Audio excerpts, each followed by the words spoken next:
Всем привет! Добро пожаловать на мой канал. Сегодня у меня новый лайфвлог. Кому интересно, оставайтесь со мной. Приятного вам просмотра. Я сегодня готовлю борщ для себя. Я все взвешиваю, заношу в калькулятор БЖУ в раздел рецепты, чтобы потом, уже когда я буду есть суп, уже можно просто выбирать готовый рецепт, сколько грамм, ну и получится точное количество калорий. Чищу морковку. Тут у меня рядом варится суп для собаки. Вот сейчас все это буду на терке натирать. Я себе варю борщ без мяса. Мне так больше нравится. Ну а терка очень удобная. Все с ней быстро, легко, просто. Там остаются иногда, как и при использовании обычной терки, небольшие кусочки. Соответственно, их можно просто измельчить. Никаких проблем. Так, это все будет тушиться. Я только забыла налить воды изначально. Просто я соус, во-первых, лимонный. Или просто лимонный сок отжать для того, чтобы свекла сохраняла яркость. Я обычно в сковородку или в мультиварку сразу воды наливаю. Так, сейчас лук измельчу. И смешиваю со специями, а потом уже все складываю. Здесь буду делать тогда немножко по-другому. Так, свекла, я не знаю, на глаз кладу, но много там. Как правило, штук 5. В зависимости от размера, потому что мне нравится, чтобы было много свеклы, моркови. Сейчас тоже все это порежу, натру на кусочки и на терке. Также все быстро-быстро. Мне это прям нравится.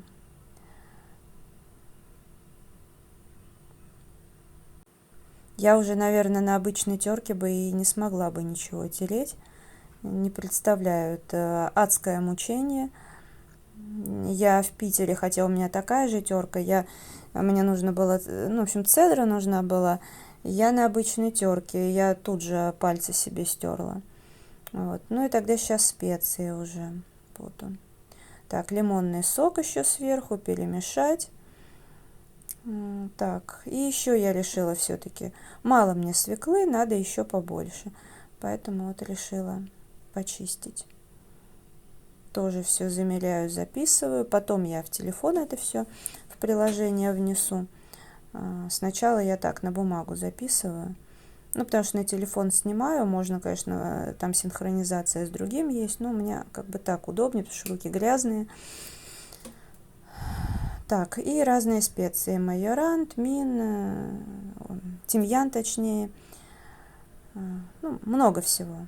Очень много. Он прям такой ароматный получается. Так, и я видите, сверху делаю, забыла воду. Хотя бы зажарку. Я помешаю с водой так просто равномерно получается. Чисто соль я не добавляю. Что-то есть в специях. Я еще подготовила томатную пасту, кетчуп, будет помидор. Этого достаточно.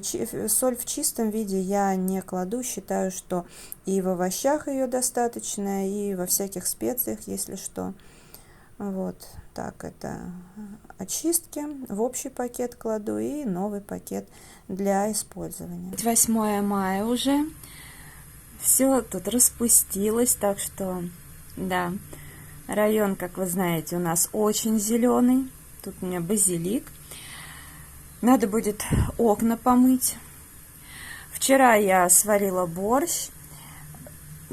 Помыла столешницу, где все делала, посуду, раковину. Плиту не мыла, я этим займусь сегодня. Вообще я сегодня займусь уборкой. Но сейчас, да, плита у меня, конечно, грязная, потому что и каша убежала, и в общем. Сегодня буду убираться. Но в целом на кухне было нормально. Сейчас я еще чайник помыть решила, потому что с этой стороны более-менее нормально, но я часто мою. А с этой, видите, получился такой нагар. Хотя у меня, ну это именно, что капельки воды попадают, и когда стоит на огне, такая ерунда случается. Я вот использую либо вот это средство, либо средство для духовок и плит от Faberlic. Но я, честно, не знаю, сколько оно сейчас стоит, но говорят, именно средства для дома очень подорожали. Если это так, я покупать у них больше не буду, потому что я уже давно выяснила, что вот это средство, оно ничем не хуже. Ну, может быть, совсем капельку послабее, хотя, если честно, нет, оно хорошее. И густое также расходуется, ну, экономично достаточно. Сейчас стоит 79 рублей. В любом случае это дешевле, поэтому буду брать. Меня устраивает. Закончился, ну, вернее, как закончился. Вот Геркулес, килограмм, то, что я из Питера привезла. Я привезла 2 пачки. Вот, досыпалась сюда. Сейчас вот как раз каша варится. Я вчера помыла волосы, накрутила их.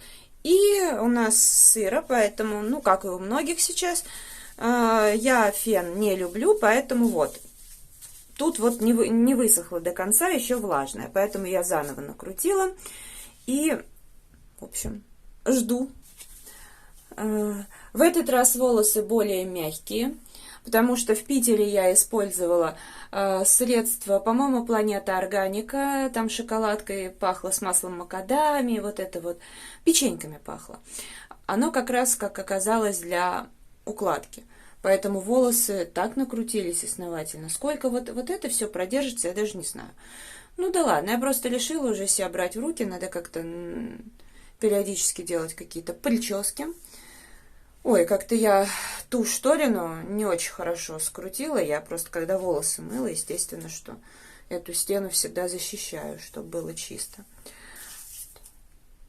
Попробовала я шампунь и бальзам от L'Occitane у меня в пробнике. У меня есть еще один пробник. Ну, вы знаете, ароматы, конечно, обалденные. Такая прям классика L'Occitane. Шампунь нам хорошо пенился, но, правда, я сначала от чистой линии первый раз. Нужно было сразу затестить именно без от чистой линии, чтобы понять, с первого раза пенится или нет. Вот, но со второго точно хорошо пенится. В принципе, в пробнике этого бальзама было немного, мне хватило, не скажу, что прям волосы так струились, но они и не были как-то запутаны. Дальше я использовала спрей от Avon, и как бы все нормально. Но не знаю, вряд ли бы, несмотря на то, что я L'Occitane люблю, что-то вряд ли бы я стала покупать, наверное. Потому что, да, аромат приятный. Ну, на волосах, по-моему, он даже и не остается. Но, впрочем, что я нюхаю, у меня все равно и вот от Avon вот это средство, и от Faberlic на кончиках волос. Поэтому... Я, кстати, почему перестала волосы накручивать? Потому что я очень долго восстанавливала после там окрашивания, но это было давно. У меня уже последние лет 5 с волосами все тьфу-тьфу, окей. Вот, но я, конечно же, и боюсь их уже накручивать, потому что они... ну, все равно страдают от этого. Ну, посмотрим. С другой стороны, тогда жизнь-то у нас, как говорится, одна. Все равно нужно хоть иногда делать прически, еще что-то. Сварила кашу, кофе. Пока завтрак готовился, я пропылесосила кухню и коридор. Сегодня я немножко не доварила кашу.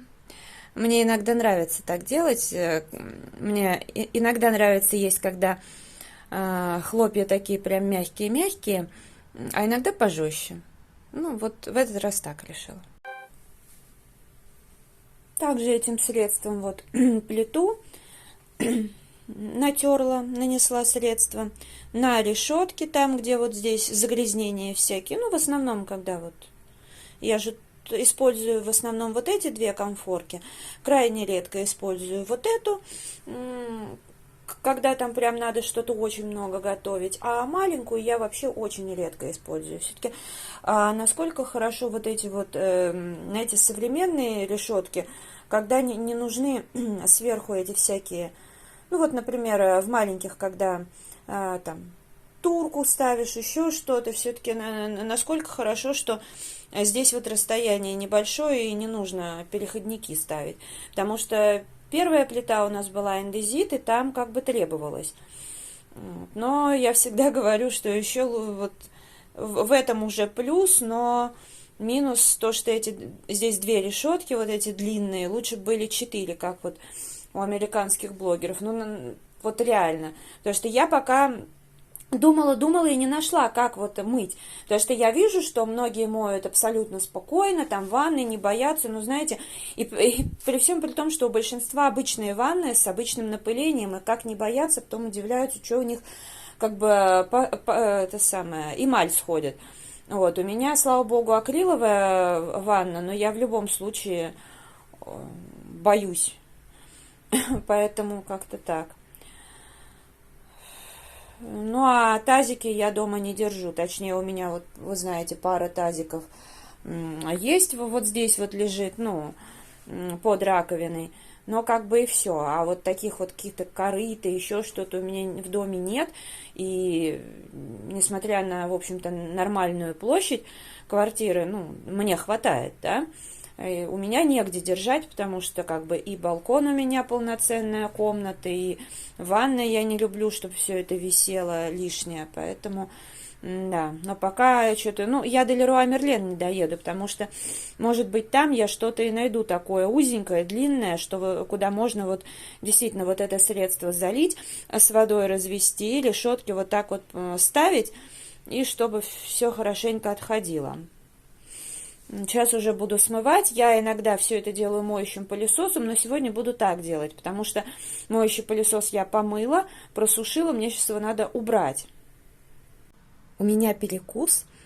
Здесь творог обезжиренный и соус Хайнц брусничный. Я его покупала давно, но он, в общем-то, сладкий. Ну, я знала, что он, конечно, сладкий, но как-то не заладилось у меня с ним. Посмотрим, как будет с творогом. Ну и, конечно же, кофе.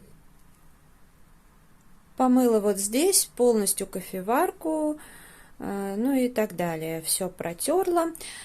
У меня тут случилась мелкая неприятность. Вот здесь вот у меня, короче, пиала сверху упала, и, видите, скол появился. Ну ладно, это там небольшой скол, я просто белой краской закрашу, обидно. Это у меня противень из ростера. Я в него залила вот это средство, немножко добавила воды, и пусть стоит. На самом деле я всегда сверху кладу фольгу, поэтому как бы... Сюда в чистом виде я никогда еду не кладу, но так или иначе. Вот каким-то образом он все равно загрязнился, но что меня огорчает, сейчас покажу.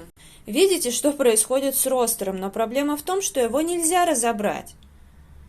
То есть здесь ничего не выдвигается. И главное, что здесь просто иногда разогревается какая-то там, ну, какие-то пирожки, ничего жирного, ничего этого. И как это отмывать, мне непонятно. Но вот я сейчас отключила от сети, сверху-то понятно помою, как всегда. А вот как вот это вот, то есть, возможно, нет, наверное, что-то можно раскрутить, скорее всего, но вообще не знаю. Вот в этом вопросе все не продумано. Потому что, например, там духовка, ну там все попроще, а здесь что делать?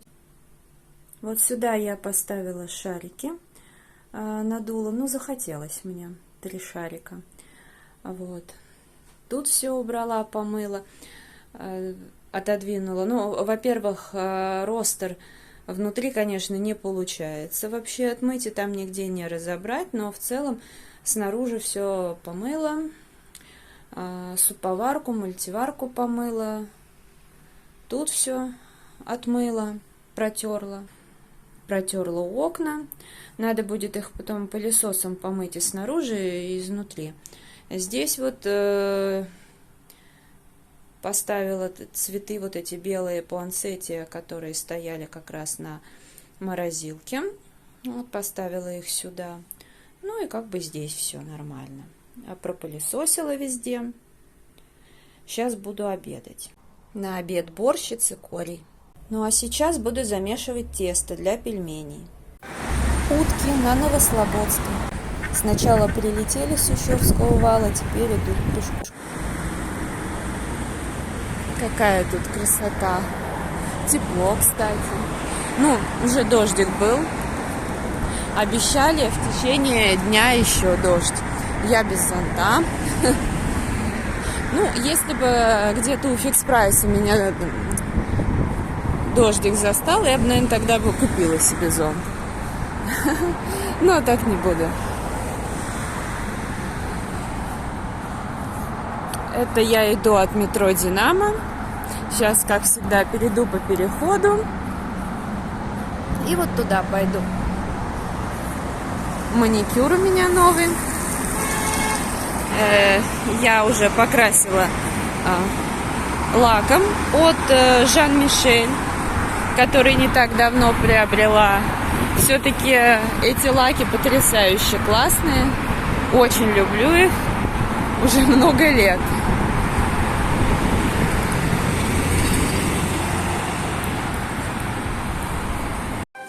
Гуляю по Ашану, смотрю, что тут интересненького. Во всех отделах, так, у меня особо цели нет. Красивая сирень, очень красивая. Я вот, пожалуй, люблю ромашки, одуванчики на первом месте, ну, и дальше сирень. Был сильный дождь, и даже в какой-то момент был град. Пришлось вот там вот стоять, где кафешка, там все, в общем-то, стояли, прятались от дождя. Сейчас дождь закончился, решила согреться, потому что было вообще-то тепло. Но вот пока дождь был, я прям даже замерзла. Вот чай с ромашкой, с корицей. В общем, как-то так. Я уже попила чай, еще себе налила. Начала согреваться. Все-таки с термосом классно гулять. Потому что, конечно, там, я всегда, когда мне хочется, могу и в Ашане, в кафешку, и в KFC, и здесь, в принципе. Но, во-первых, не знаю, мне почему-то стало больше нравиться пить чай на прогулке. И вот именно такой с пряностями, с ромашкой. Но вот я последние 2 раза покупала ромашковый чай в Фикс Прайс. Раньше всегда был хороший, но раньше были другие упаковки. Вот. Там вообще потрясающий чай. Потом я стала брать вот то, что сейчас везде продается. И одно время меня тоже качество устраивало. А вот я сейчас стала замечать, что чай, абсолютно, знаете, не пахнет ромашкой. Я уж не знаю, в чем проблема-то, к сожалению. То есть, когда и упаковку открываешь, не пахнет ромашкой, просто вот как, знаете, какой-то дешевый чай. Вообще это очень странненько. Не знаю, посмотрим. Может быть, просто куплю в аптеке в фильтр-пакетиках таких. Потому что, я люблю вот именно насыщенный аромат ромашки. И вот добавлять как раз-таки корицу. И иногда корицу с яблоком, что-то такое. А так, конечно, очень классно так погулять.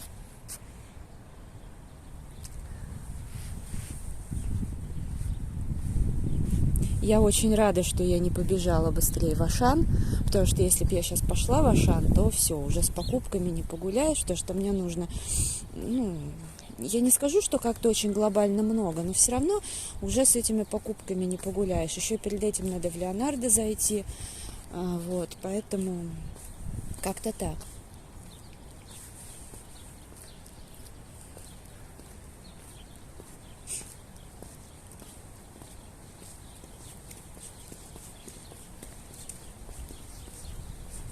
В принципе, здесь есть где укрыться. Единственное, что вот в этой части парка, конечно, можно было бы тоже что-то сделать, потому что вот там, например, в том конце, куда вот я сейчас иду, там есть, в принципе, если бы я там оказалась, да, там есть детская площадка, такая крытая.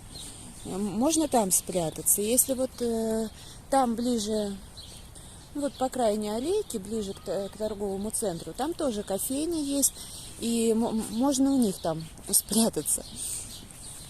Вот, ну и, конечно, в самом конце, вот где я стояла, там кофейня, и там и туалет, и тому подобное есть. А вот в этой части скрыться вообще негде. Это, конечно, их упущение.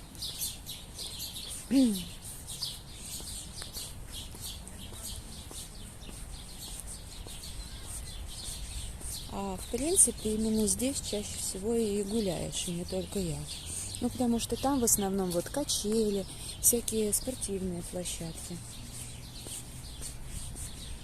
Вот, и когда хочешь просто походить, то, конечно, ходят здесь.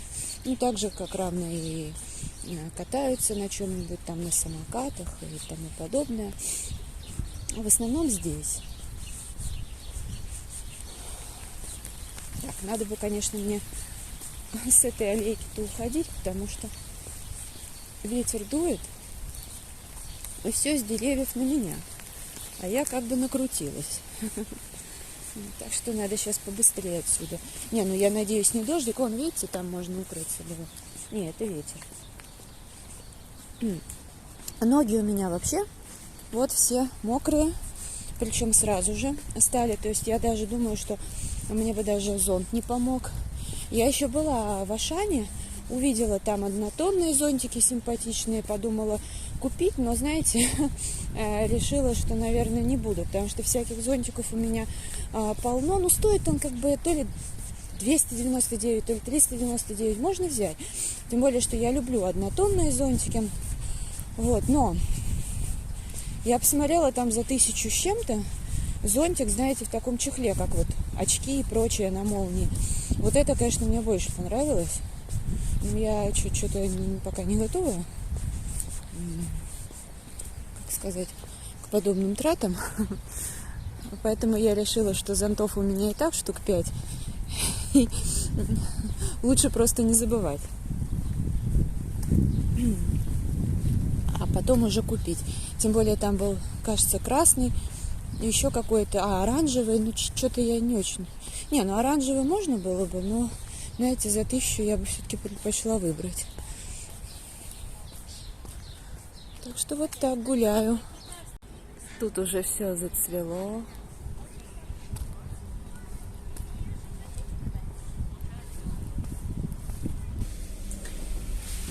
Я уже даже в пятерочку сходила. 10 часов вечера. В общем, я дома. Я купила огурцы, взяла побольше, потому что они подешевели и стали стоить 49 рублей 90 копеек. У меня на 104 рубля.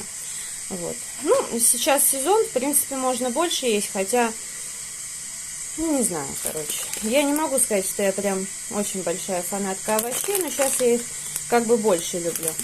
Пшеничная крупа, она стоила 40, кажется, рублей. Это для собаки. Также взяла помидоры по 99. Ну, с помидорами все просто. Я их на 4 части и заморожу. А с огурцами не знаю, потому что когда я уезжала в Питер, у меня вот такой кусочек оставался. Я кинула в морозилку. Вот я хочу разморозить, посмотреть, что будет. На выпечку мне понадобился арахис, но в Ашане не было обычного арахиса, был только с васаби, беконом. Взяла с беконом небольшую упаковку, открыла, попробовала, кстати, вкусный. Но я могу перед выпечкой просто смыть и все эти специи. Лимоны были не самые дешевые, по 129,90, но я взяла вот один. Мне утром делать горячую воду. Морковь была по 43 рубля 49 копеек. Это хорошая цена, поэтому вот сразу набрала на 82 рубля. Взяла пакетик дрожжей на всякий случай, базилик, петрушку. У меня получилось так, что 3 упаковки петрушки, 2 базилика и 1 укроп. Ну, схватила с одной полки, но, по всей вероятности, кто-то вот так небрежно положил. По 50 чем-то рублей я взяла рис, дробленый, шлифованный. Да, он как бы, видимо, за счет этого дешевый, ну а какая разница? Одну пачку взяла собаке, одну себе. В том месяце не брала, потому что у меня был. В принципе, он так и лежит, но там немножко осталось. Вон, я сейчас покажу. Вот здесь вот. Но все равно он мне в этом месяце точно пригодится. Взяла вот эту колбасу «Фантазия» сырокопченая. Здесь 300 с чем-то грамм. Килограмм стоит 400 с чем-то рублей. У меня на 178. Колбаса очень вкусная. Я беру не первый раз. Первый раз я брала в нарезке и потом стала брать вот батончики. Мне хватает надолго, не на месяц, не на два, где-то на 3-4 месяца. Хватает так периодически. Ну, неизменные сосиски аппетитные. По 35 рублей, я их очень люблю. Они хорошие. Ну, конечно, если есть что-то, просто их в чистом виде, то, наверное, знаете, они как бы неплохие, но они и не вау какие вкусные, вот для таких целей. А вот если делать сосиски в тесте или, например, как я, по чуть-чуть добавлять в кашу, то вполне нормально. Меня устраивает, честно говоря, я даже, мне по барабану состав тут, короче, меня устраивает. Беру уже не первый раз, если бы не нравились, не брала. Опять же, как всегда, беру колбасу чесночок. Она мне нравится, очень хорошая колбаса. Она стоила 45 рублей. Ну, кстати, сосиски, надо писать, да, по-моему, 35 они так и остались, а эти подорожали. Колбаса подорожала. Творог обезжиренный, 34 с копейками. Кефир взяла 1 литр, 1%, по скидке 37 рублей 79 копеек. Нужно будет его, ну, что-нибудь из него сделаю. И также по скидке взяла петруха. Это мясо птицы, бедро, цыпленка бройлера, охлажденное. Ну, не знаю, у меня как бы полно всего. Мясо я ем редко, но вот мне что-то захотелось, поэтому взяла. Это то, что я принесла из пятерочки. Здесь вот эти макароны. Я, кстати, 1 раз или 2 сама их побаловалась, попробовала. Они не превращаются в кашу, вполне хорошие, вкусные. Раньше они были плохие, но сейчас вот нормальные. По 20, по-моему, с копейками. Я взяла 9 упаковок. Одна у меня осталась с прошлого месяца. Это для собаки. Далее в пятерочке взяла по 47 рублей сгущенку с сахаром без заменителей молочного жира, 1%. Еще я взяла вот такой сыр, 350 рублей килограмм. Короче, у меня нравится. Дальше что? И гречку. 1 пачку взяла себе и 3 пачки для собаки. Вот такие покупки. Вкусняшку я заслужила, сожгла 591 калорию только на шагах, а помимо этого вела тренировку. На ужин у меня будет, на поздний ужин, у меня как раз будет курятина, морковка, рис, ну и, соответственно, специи. Специи для плова. Сейчас покажу, какие. А вот, собственно, такие ашан с птичкой. Вот есть еще ашана марки «Каждый день» для плова. Они, в принципе, неплохие, но вот эти, они все-таки больше, ну, лучшего качества, больше подходят. Уже другой день, у нас солнечно, вроде обещают тепло. Села завтракать, у меня тут еще сыр и лук зеленый добавлен. Сейчас буду варить кофе. Это должен быть элемент завтрака, но в итоге уже прошло, ну, где-то час, наверное, точно прошел. Я потому что пока ждала, когда кофе сварится, там подогреются в ростере оладьи, я пошла пораскрашивать, ну и, в общем, вот так. В перерыве между съемками сделала себе такой перекус, творог и сгущенка. А между тем уже 6:30. Я планировала снимать хобби-влоги до 6 часов, но сейчас уже под 6:30. Собственно, я до 6 и снимала, потом, пока один влог монтировался, я раскрашивала иллюстрацию, которую вот как раз-таки показала во влоге. Весь день у нас было солнечно, сейчас небо так затянуло. Слегка, как на улице, по факту тепло, не тепло, я не знаю, потому что еще не выходила. Сейчас я этот влог буду завершать, начну уборку, пылесосить, мыть полы, потом у меня осталось тесто, мне нужно сделать вареники. Я, соответственно, поставлю вариться картошку. Ну, а там посмотрим, чем буду заниматься. Ну, а это видео я буду завершать. Если оно понравилось, ставьте лайк, подписывайтесь на канал и заходите в Инстаграм 3 семерки, рыжая 3 восьмерки. Я вас всех благодарю за просмотр, особенно тех, кто смотрит через VPN, тем самым уважая наш труд. Желаю вам здоровья, настроения, вдохновения во всем. До скорой встречи. Пока-пока.